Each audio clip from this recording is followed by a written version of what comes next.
సిద్దిపేట జిల్లాలోని వివిధ కోర్టులలో 14,583 కేసులు పెండింగ్లో ఉన్నాయని, వీటిలో 1,557 కేసులు జాతీయ మెగా లోక్ అదాలత్లో పరిష్కరించడం జరుగుతుందని సిద్దిపేట జిల్లా ప్రధాన న్యాయమూర్తి సాయి రమాదేవి తెలిపారు. లోక్ అదాలత్లో ఎక్కువగా చెక్ బౌన్స్ కేసులు, మనీ రికవరీ కేసులు, యాక్సిడెంట్ కేసులు పరిష్కరించడం జరుగుతుందని పేర్కొన్నారు.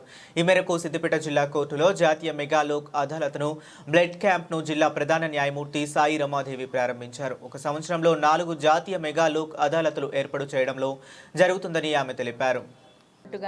ప్రతి సంవత్సరము ఎవ్రీ క్వార్టర్లీ అంటే 3 మంత్స్కి ఒకసారి నేషనల్ లోక్ అదాలత్ ప్రోగ్రామ్ ఏదైతే ఉంటుందో అది సుప్రీంకోర్టు డైరెక్షన్స్ మేర ఎవ్రీ 3 మంత్స్కి ఒకసారి మనము కండక్ట్ చేస్తూ ఉంటాము.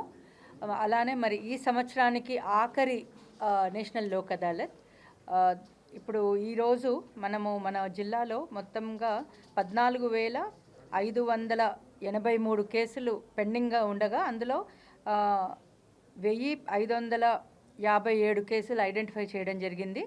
అందులో అన్నిట్లో కూడా మనం నోటీసెస్ ఇష్యూ చేశాము. అందులో 828 కేసుల్లో మాత్రము నోటీసెస్ సర్వ్ చేయడం జరిగింది.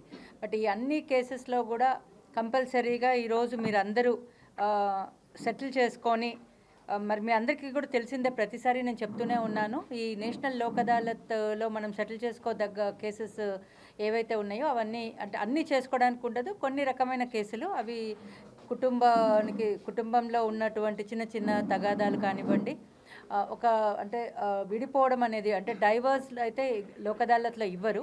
బట్ అది తప్ప మిగిలిన ఏవైనా చిన్న చిన్న తగాదాలు భార్యాభర్తల మధ్య ఉన్నప్పుడు అవి, లేదా పిల్లల విషయంలో వివాదాలు ఉన్నప్పుడు అటువంటివి, ఆస్తికి సంబంధించిన ఏమైనా సెటిల్ చేసుకోవాలనుకుంటే అలాంటి కేసెస్ అన్నీ కూడా సెటిల్ చేయడం జరుగుతుంది. అది కాకుండా ఎక్కువగా మనం ఈసారి అంటే గత 6 నెలల నుంచి మేము బాగా కాన్సన్ట్రేట్ చేస్తున్నది చెక్ బౌన్స్ కేసులు. ఆ చెక్ బౌన్స్ కేసెస్ అన్నీ సెటిల్ చేసుకోమని మేము కానివ్వండి, మరి మా సిపి గారు కూడా అందరినీ రిక్వెస్ట్ చేయడం జరుగుతూ ఉంది. ఇప్పటికీ కూడా ఇంకా ఎవరైనా బయట ఉంటే మీకు తెలిసిన వాళ్ళు పిలిపించుకోండి. ఈరోజు ఏవైతే చెక్ బౌన్స్ కేసెస్ ఉన్నాయో అవన్నీ కూడా మరి వీలుంటే ఈరోజు సెటిల్ చేసుకుంటే బాగుంటుందని నా అభిప్రాయం. అలా కాకుండా మనీ రికవరీ కేసెస్ ఉంటాయి. ఎవరైనా అప్పు ఇచ్చి బాకీ ఉంటే ఆ బాకీకి ఇవాళ మీరు ఏదన్నా కొంచెం వాళ్ళతో మాట్లాడి తగ్గించుకొని ఏదైనా సెటిల్ చేసే అవకాశం ఉంటే, మరి మేము మా ఆఫీసర్స్ అందరం ఇక్కడ ఉన్నాము, మెంబర్స్ ఉన్నాము, మేమందరము కూడా మీ అందరికీ హెల్ప్ చేయడానికి రెడీగా ఉన్నాము. మా దగ్గరికి తీసుకొని వస్తే మేము మాట్లాడి మరి ఇంకేదైనా అమౌంట్ వాళ్ళు తగ్గించుకున్నా, మీరు ఏదైనా ఇచ్చుకోలేని పరిస్థితిలో ఉంటే దానికి తగ్గట్టుగా మనము కేసెస్ సెటిల్ చేద్దాము. అలానే బ్యాంక్ అఫీషియల్స్ కూడా ఉన్నారు. ఆ బ్యాంక్ అఫీషియల్స్ కూడా వాళ్ళు కొంచెం వాళ్ళ రూల్స్ ప్రకారం ఏదైతే డిస్కౌంట్స్ ఇచ్చుకోగలరో ఆ డిస్కౌంట్స్ ప్రకారం వాళ్ళు సెటిల్ చేయగలుగుతారు. ఇవన్నీ పక్కన పెడితే మనకు ఉన్నటువంటి మేజర్ ఇష్యూస్ ఎంవీఓపీస్, యాక్సిడెంట్ ఓపీస్. మరి అది యాక్సిడెంట్ చేయాలని ఎవరు చెయ్యరు, మరి అది జరిగిపోతుంది. మరి అలాంటి కేసుల్లో ఎక్కువ కాలం బాధితులు కోట్ల చుట్టూ తిరిగి ఎక్కువ కాలం బాధపడే కన్నా మరి కంపెనీస్, ఇన్సూరెన్స్ కంపెనీస్ అందరూ కూడా చాలా పెద్ద మనసు చేసుకొని ముందుగానే డబ్బులు చెల్లించడానికి ఈరోజు చాలామంది ముందుకొచ్చారు. మరి అలాంటి వాళ్ళు ఎవరైనా ఉన్నా, యాక్సిడెంట్ సంబంధించినటువంటి వాళ్ళు బాధితులు ఎవరైనా ఉంటే వాళ్ళంతా వచ్చి కూడా ఈరోజు యాక్సిడెంట్ తగాదాల్లో ఆ కేసెస్ అన్నీ కూడా సెటిల్ చేసుకోవచ్చు. ఇది కాకుండా ఇప్పుడు మనము ఎగ్జిక్యూషన్ పిటిషన్స్ సుప్రీంకోర్టు వారు బాగా కాన్సన్ట్రేట్ చేస్తున్నారు. అవి పెండెన్సీ ఎక్కువ అయిపోయినాయి. ఈ కేసు అంతా గెలవడం ఒక ఎత్తు అయితే ఆ ఈపీ ఎగ్జిక్యూట్ చేసుకోవడం ఒక ఎత్తు అయిపోయింది. అట్లాంటి కష్టమైన పరిస్థితుల్లో ఆ ఈపీ కేసెస్లో కూడా ఎగ్జిక్యూషన్ పిటిషన్స్ ఏవైతే ఉన్నాయో అవన్నీ కూడా సెటిల్ చేసుకోవడానికి ముందుకు రావాలని నేను కోరుకుంటున్నాను. ఈరోజు మరి ఈ ప్రోగ్రాం విజయవంతం చేస్తారని మిమ్మల్ని అందరినీ కోరుకుంటున్నాము.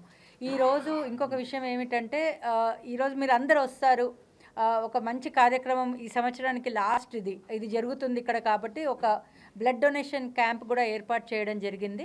పివి నరసింహారావు చారిటబుల్ ట్రస్ట్ వాళ్ళది. పివి నరసింహారావు గారు అంటే పాత ఇంతకు ముందు ఉన్నటువంటి ప్రైమ్ మినిస్టర్. కొంత అంటే యంగ్ జనరేషన్కి తెలిసినా తెలియకపోయినా ఆయన ఒకప్పుడు హీ వాజ్ కాంగ్రెస్ నుంచి he was prime minister of our country.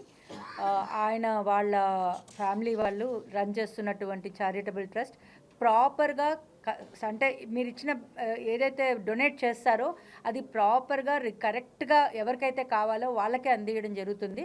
మరి ఇందుకు జెంట్స్ ఎవరైతే ఉన్నారో వాళ్ళకైతే ఇర్రెస్పెక్టివ్ ఆఫ్ ఏజ్ అందరికీ తీసుకుంటారు. లేడీస్ అయితే మాత్రం ఒకసారి వాళ్ళు హిమోగ్లోబిన్ లెవెల్స్ చెక్ చేసుకొని వాళ్ళ అబౌట్ 12 కన్నా హిమోగ్లోబిన్ లెవెల్స్ ఎక్కువ ఉంటే అవి తీసుకుంటారు. మరి ఈ అవకాశం కూడా మీరు అందరూ అంటే అది ఒక ఇంత మంచి అవకాశం మరి ఎక్కడంటే అక్కడ మరి గవర్నమెంట్ హాస్పిటల్స్లో లేకపోతే ఇంకెక్కడో మనం ఇస్తే ఎలా ఉంటుందో అని మీరు డౌట్ పడవచ్చు. బట్ ఇక్కడ మాత్రం ఒక మంచి స్వచ్ఛంద సంస్థ కాబట్టి మంచి అంటే మెడికల్గా and clinical and even cleanliness wise also it's a very good organization. కాబట్టి మీరందరూ కూడా ముందుకు వచ్చి ఈరోజు ఇస్తారని ఈ 2 కార్యక్రమాలు ఈరోజు విజయవంతం చేస్తారని కోరుకుంటున్నాను. నమస్కారం.